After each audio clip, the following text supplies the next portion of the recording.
po jako akawuwo. We will not reduce the tariff when the cost of maintenance of these wires is going high. Okusinziira ku minisita eby'amasannyalaze n'obugagga obw'ensibo Honorable Ruth Nankabirwa Sentamo agamba nti ebimu ku biruubirirwa bya gavumenti kwe kuwa bannayuganda amasannyalaze agasoboka agaliwo lubeerera era agamala n'ekigendererwa eky'okutuuka mu mwaka gwa 2030 nga buli omu ayaka. Naye abantu baagala okuwulira nti kaakati okuva ne January 22 amasannyalaze mugongeza oba temugongeza si kyekyo.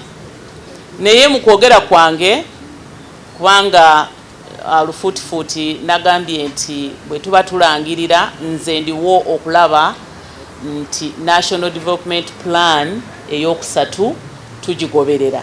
Mu pulaani eyo mulimu akawaayiro akatugamba tulina okuwa bannayuganda amasannyalaze agasoboka ate agaliwo olubeerera ate amayonjo ate ag'omulembe by 2030. Minisita Nankabirwa agamba nti kino tekisoboka kutuukirira ng'ate bongera ebbeeyi yaago era nga gye buvuddeko bagasala ebbeeyi omugagga n'omuwejjere bagaganyulwemu okutandika ne January w'omwaka ogujja ogwa 2022. Kaakati okusoboka kw'amasannyalaze tekuyinza kubeerawo ng'ate mwongera bbeeyi. Okay? Tekusobola kubeerawo nga mwongera bbeeyi. So nannyini kulangirira ddala okusinziira ku kawaayiro 10 akasooka ak'etteeka ngenda kumuwa omukisa ayimirire wano alangirire ebbeeyi y'amasannyalaze okuva January 22. Ebyange bibadde bibategeeza nti kiri mulaala temweraliikirira tugoberedde UN kyetugamba. Abakugu okuva minisitule eno balambuludde enteekateeka nga bweri amasannyalaze bwe gasse mu bibala eby'enjawulo ko ne mu nkozesa yaago. The tariff has reduced.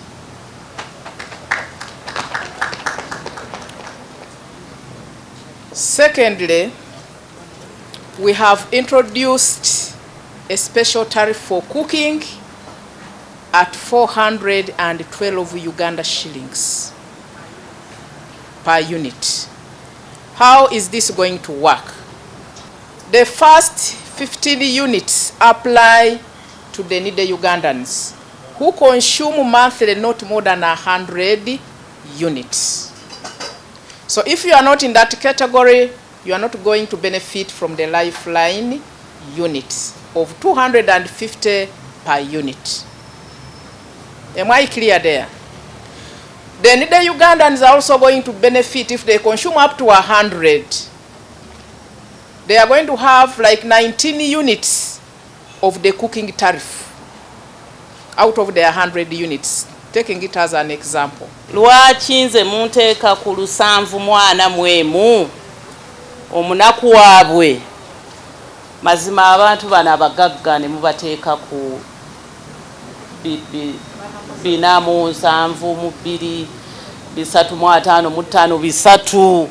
Minisita Nankabirwa agamba nti abantu gye banaakoma okusaba amasannyalaze mu bungi ate kijja kuyambako nnyo okwongera n'okusala ebbeeyi yaago. Naye ffe tumanyi tulina essuubi ti gye munaakoma okugasaba n'okugakozesa tujja kufunamu tuyinza okufunamu essente ne tukibalansinga.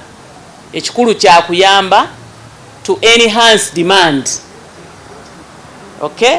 Enhance demand. Kubanga ebbeeyi eriyo eya waggulu esuppressinga demand y'amasannyalaze. Oli nagamba kanjira ndeka. Stephen Tumusime yakusakidde eggulire lino ku lwa ABS Television. So amasannyalaze gasse ne kino ekyokufumba kyagambye ebbeeyi y'amasannyalaze empya